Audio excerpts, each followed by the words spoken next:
Camera, action. Let's start the show. Here's a little bit of wedding planning advice from me to help your love story unfold. Welcome back, lovebirds. This is your wedding series and I'm your content creator.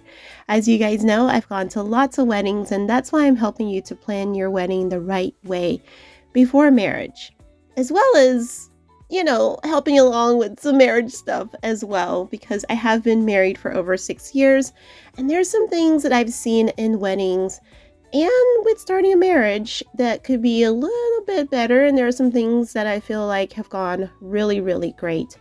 But if you'd like to learn more about that, look into season 1. We are now in season 4, where we've already started to plan the actual wedding.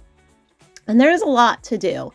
As you can see, being in season 4, a lot has happened. You've already gotten engaged. There's been some parties to plan, some actual venue tours that you've gone on. There's just been a lot of things happening. So if you want a step-by-step guide, someone that's hanging out with you every single day to plan your wedding, not like your traditional planners that you might see once or twice your entire, wedding engagement era, but more of a planner who's alongside with you every single day, then you may want to tune into these because these are pretty exciting. It's helping you to stay on task as well.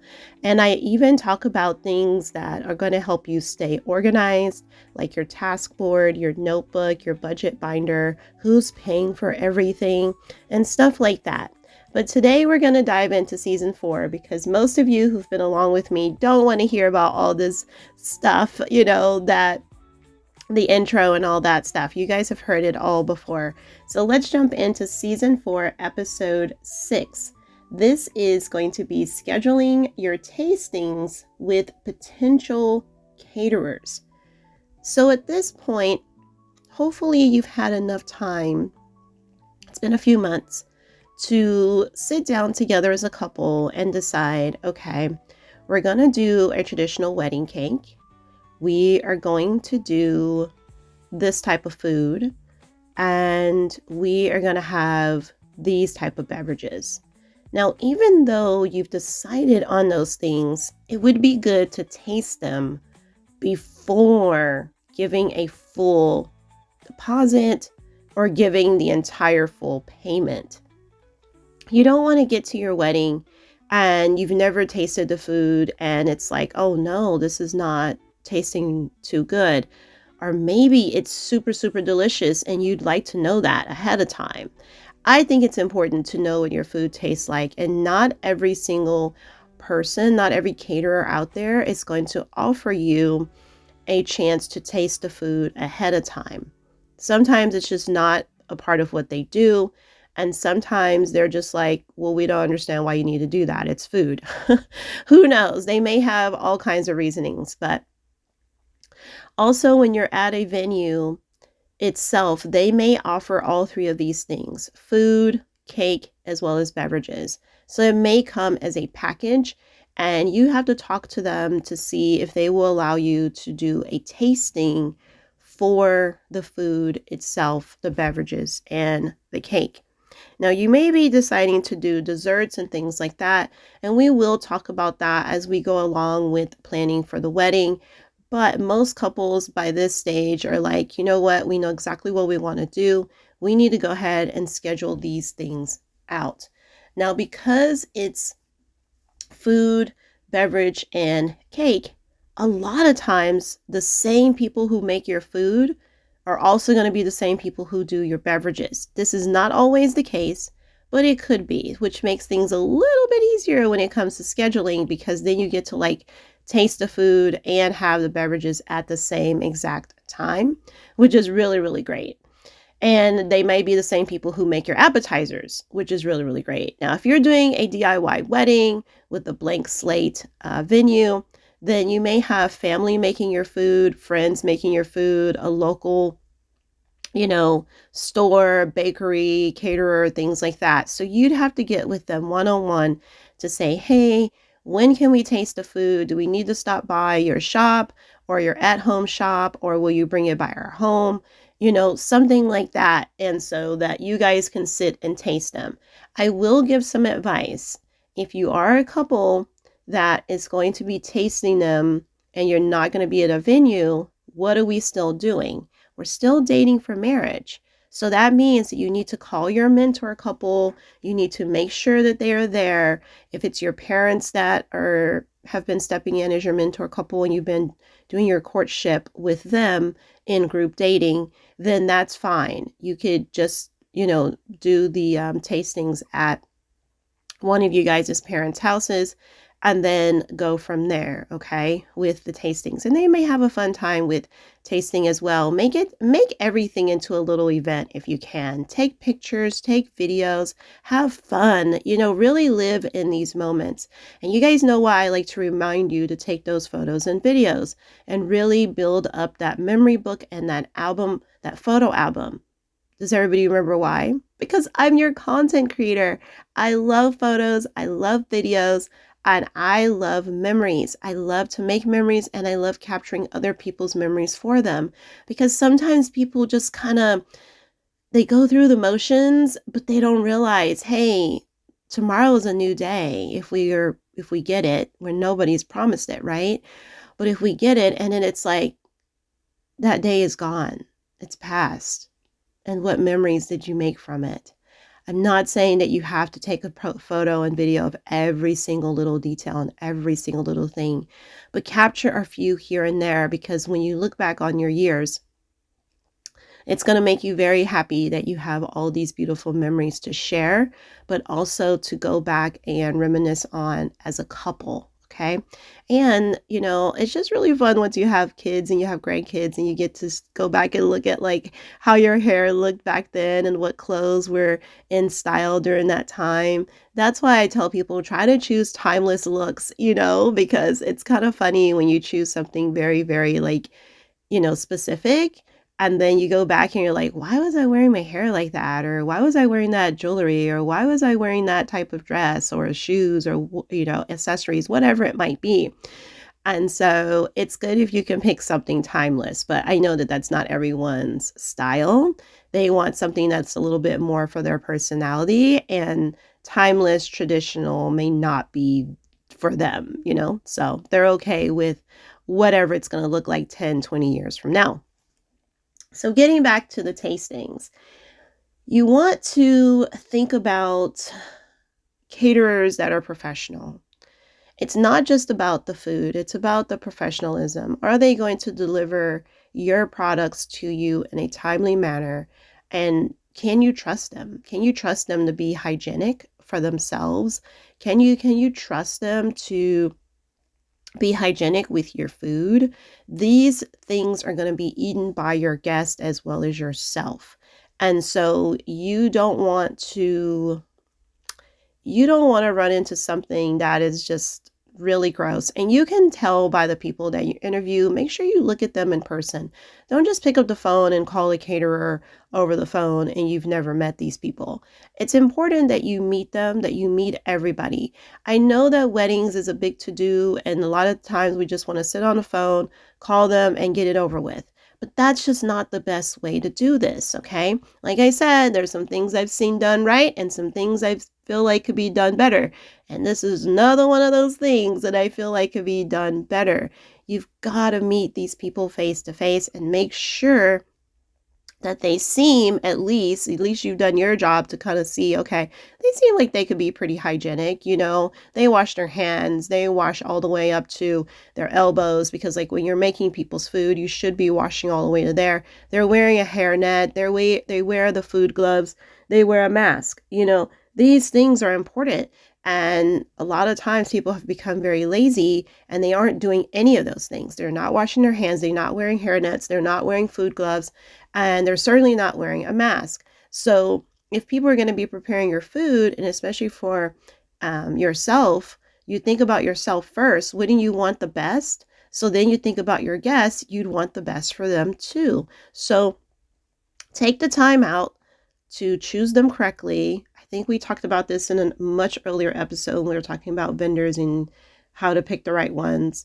but I just wanted to go over that just a little bit. And now you're going to schedule. So this is not the time that you're leaving out to go and taste anything just yet.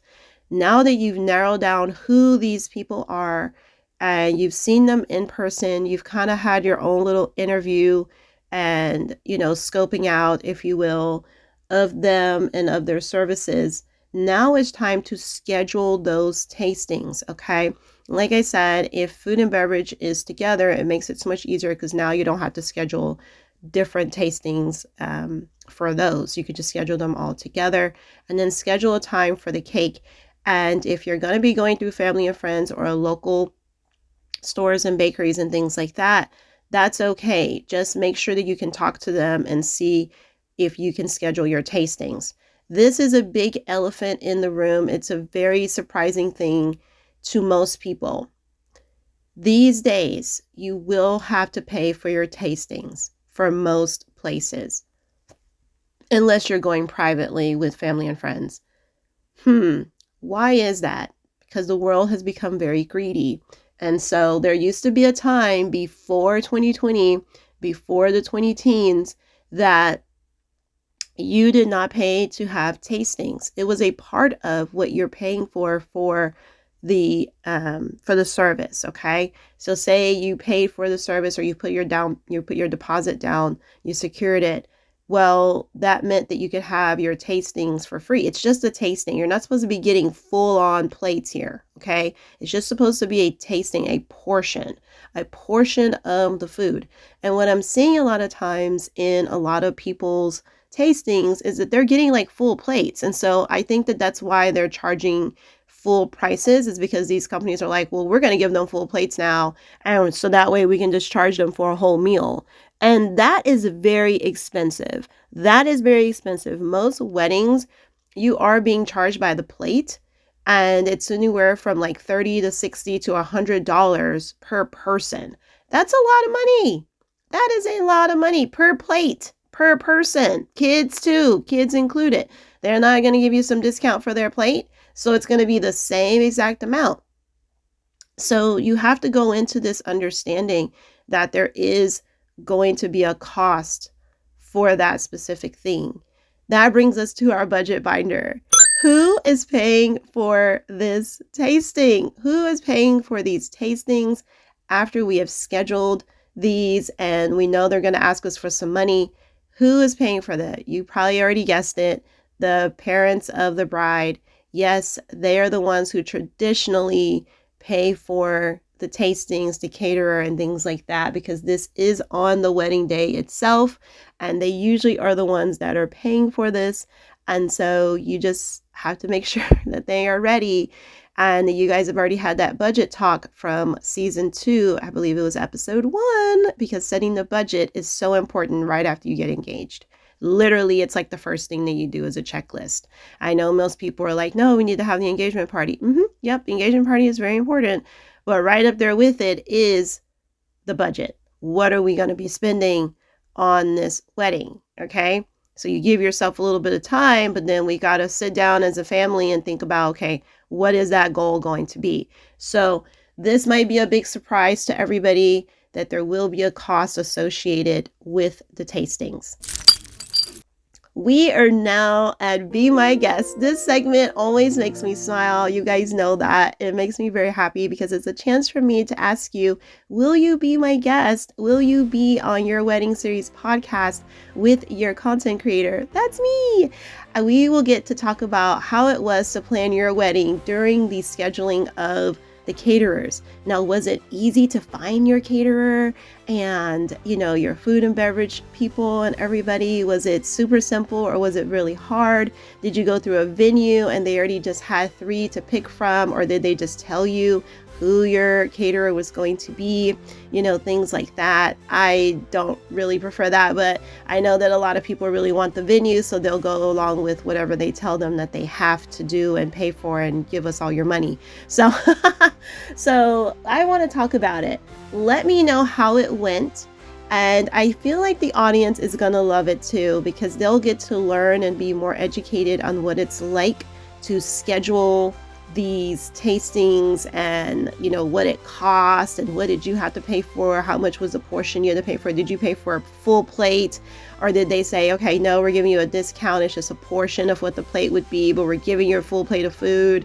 The same thing with the cake, we're giving you guys 2 slices and we're going to charge you by the slice. What was it like? I want to hear from you. Also, if you're a caterer and you want to be on your wedding series podcast, this is not just for wedding couples.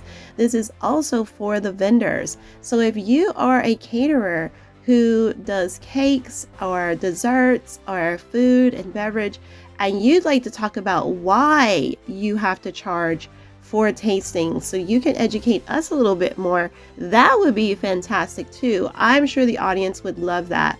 So the way that you get to be on your wedding series podcast, we will record our interview after I send you some questions over. We will record it on video call, and then I'm going to share that video, so you will be on camera.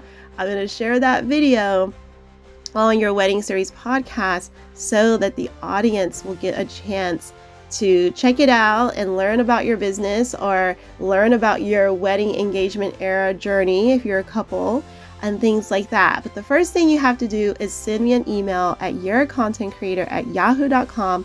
And guess what, lovebirds? You already know what I'm about to say. That's the end of the episode.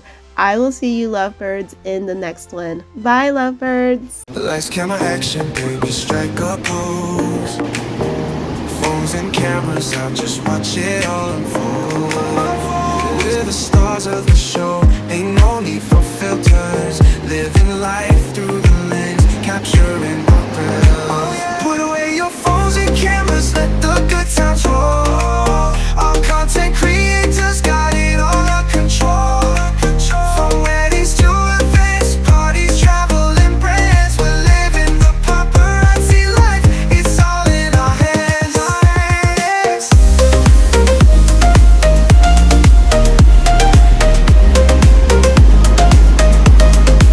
Lights, camera, action, we're ready to go.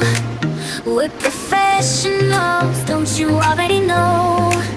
From TikTok to Instagram, we're taking the lead.